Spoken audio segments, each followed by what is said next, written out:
So jana tumekamata mwizi ofisini kwetu, mdada ambaye tulimwamini tukamweka ofisini kwetu kwa ajili ya kuhudumia wateja wetu ambao wanahitaji huduma ya wafanyakazi wa majumbani.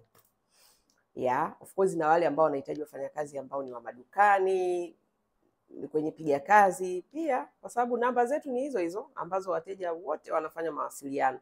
Sasa mtu akishawasiliana na sisi na kujua kwamba anahitaji huduma gani, anahitaji kijana ambaye ni wa kazi ya nyumbani au anahitaji kwa ajili ya eneo la biashara. Sasa sisi kwa maana ya mimi na mkurugenzi mwenzangu ambaye ni mume wangu pia, tumewaamini baadhi ya watu wasichana kwenye ofisi yetu, tukawapa power kwamba tumewatrain huduma tunazotoa na tukawapa power ya kupokea simu zetu kwa niaba yetu na kuwaelekeza wateja wetu kuhusiana na huduma ambazo tunatoa. Sasa mmoja wapo ambaye kwenye posti iliyopita jana nilishare na picha yake, ukislide utaona, maana nilitoa tangazo nikaweka namba zetu ambazo ni official wa Dada Center na namba ambayo inasoma majina yangu na RB ambayo ya kesi, kwa sababu hivi ninavyozungumza yuko polisi toka jana, na picha yake mwishoni. Mdada tu mdogo, maskini ya Mungu, very innocent. Ukimwangalia kwa sura huwezi kujua kama anaweza kufanya tukio kama hilo. Yani sio kwa bahati mbaya, maana mtu ambaye unaaminiwa kwenye ofisi ya mtu kwa kutumia mawasiliano ya ofisi husika ambayo umeaminiwa, alafu inapofika stage ya watu kulipa unatuma namba ya malipo ambayo ni tofauti na ya ofisi. Yani huyo ni ujambazi wa level ya juu ambao sijawahi kuona. Jana I was shocked. Yani sikutarajia, especially kwa wasichana. Of course tushapata vikesi vya vijana ambao wameajiriwa kupitia mradi wetu kwenye maduka ya wakala wa fedha. Mara nyingi ndio wanakuaga na hizo tabia ambazo sio za uaminifu. Sio wote, lakini kesi tulizopata za vijana wa kiume mpaka tukasema yani wavulana ni changamoto. Lakini of course sisemi hivyo ni wote, lakini hatujapata experience nzuri anyway, hasa kwenye maeneo ya biashara. Lakini ofisini kwetu hii ni experience mpya. Wasichana huaga kidogo wana hofu, sio watu ambao yani wanakuaga na wanaweza kufanya matukio kama hayo. Na hapa sasa nataka niseme na waajiri ambao wamekuwa wanachukua wafanyakazi kwetu kwamba tunaposema kuna tabia ambazo huwezi kuziona mpaka uishi na mtu, ndio tabia kama hizi. Na wengi of course mnaongeleaga swala la wizi, inakuaje? Tunawaambia chukua hatua. Dada amekuja ameiba, chukua hatua. Kwa sababu sisi tulivyogundua wizi, yuko polisi. Ninavyozungumza yuko polisi, yuko kituo cha polisi cha Tegeta hapo. Na Arabini hiyo hapo. Unamwonea huruma jambazi wa kazi gani? Lazima tuwafundishe. Na wewe msichana au kijana, tabia za wizi, za udokozi zitakupeleka pabaya. Sasa hivi ni binti ambaye I don't know, ndugu zake jamaa zake maskini ya Mungu labda walikuwa wanamuona ni binti mwema mwenye tabia nzuri, lakini tamaa.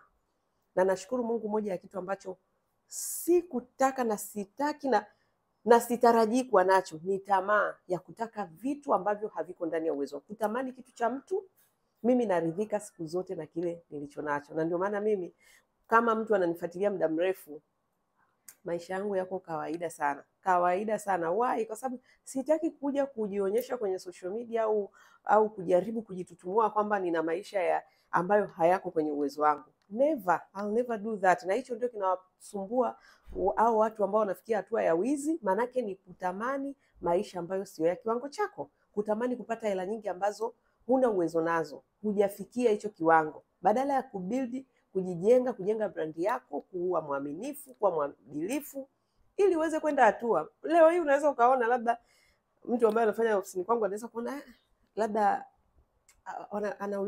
anatengeneza hela, lakini unajua kwa muda gani nimetengeneza hii brand, unajua nimetoka wapi mpaka kufika hapa. Haiji siku moja.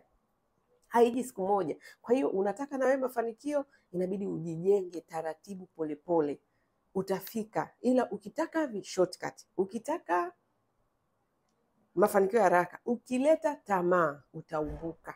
utaumbuka. Kwa hiyo wale wadau ambao mnachukua huduma kwetu, swala la wizi sisi hatutolerate kabisa, na ikitokea umepata kijana mwizi, funga, peleka polisi, funga, peleka jela, ili aweze kufundishwa na sheria.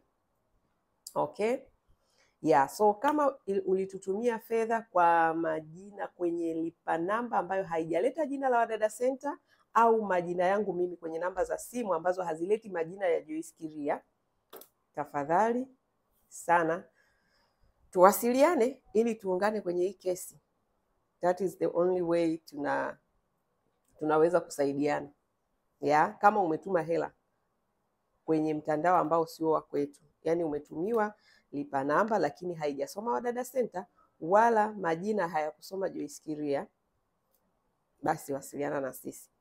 Yeah, so far kuna miamala miwili, huo wa jana ambao ni wa mteja wetu wa Dodoma,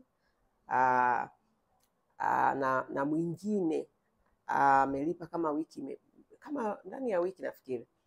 Yeah, wasiliana na sisi ili tuweze kujua tunafanyaje, lakini mwizi wetu dada jambazi yuko polisi, na ndicho nachowaambiaga mabosi, umepata mwizi, peleka polisi.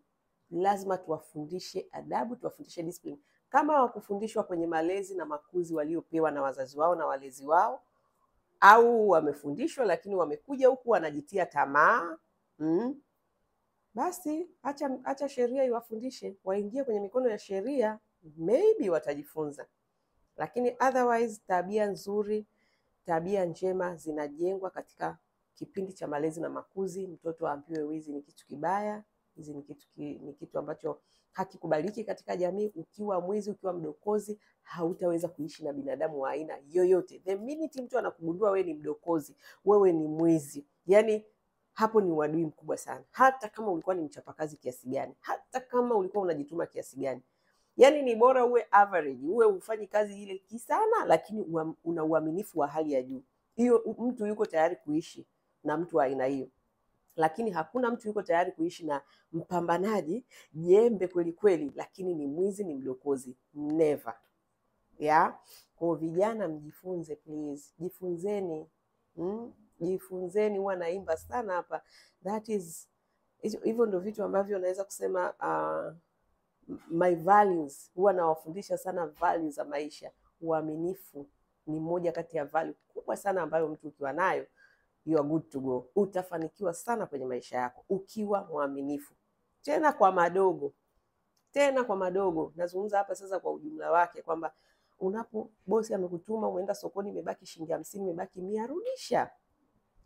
Yani huko naenda sasa, yani uaminifu kwa level zote hizo. Sasa mtu anakuweka tena ofisini kwake, kweli una divert, badala ya malipo yafanyike kwenye namba za ofisi, unafanya malipo kwenye namba zako binafsi. Tena intentionally kabisa. Yani mpaka ameedit muamala, huwezi kuamini. Yani muamala yeye anatumia lipa namba ya Tigo kutumiwa hela zetu za ofisi kwenye hiyo lipa namba yake. Alafu kumbe ule muamala akisha lipwa kwenye hiyo namba yake, inaonyesha umepokea, anauleta hapa na uedit, anaandika hapo jina la Wadada Center. Alafu anasahau huku chini kuna zile slogan za mitandao, sijui nini bias, sijui nini, inabaki pale. Yeah? Kwa hiyo yani kuna maushahidi. Oh please guys, acheni tamaa, acheni wizi, mtakufa vifo vibaya. Mnajiwekea malaana, mnajiwekea yani sasa sijui hata nani atakuamini tena. Mtaishije kwenye jamii zenu mkishajiharibia, mkishajivurugia, mkishajichafua? Mtaishi vipi? Kwa ajili ya tamaa. Tamaa ni mbaya. Tamaa ni shetani, na shetani ni mbaya. Anakuletea tamaa, unaona hiki kitu siwezi kujulikana, au hiki kitu unaweza tu nikafanikiwa, but utakavyokuja kuumbuka, yani itakukosti maisha yako yote, itakugharimu maisha yako yote. So please, acha tamaa. Work, fanya kazi, na mafanikio yanahitaji process. Follow process, acha tamaa, acha shortcut, utaumia. Yeah, so na bosi, waajiri wetu, wadau wetu, napata watu wa hivyo, peleka polisi, peleka huko, aende akachukuliwe sheria.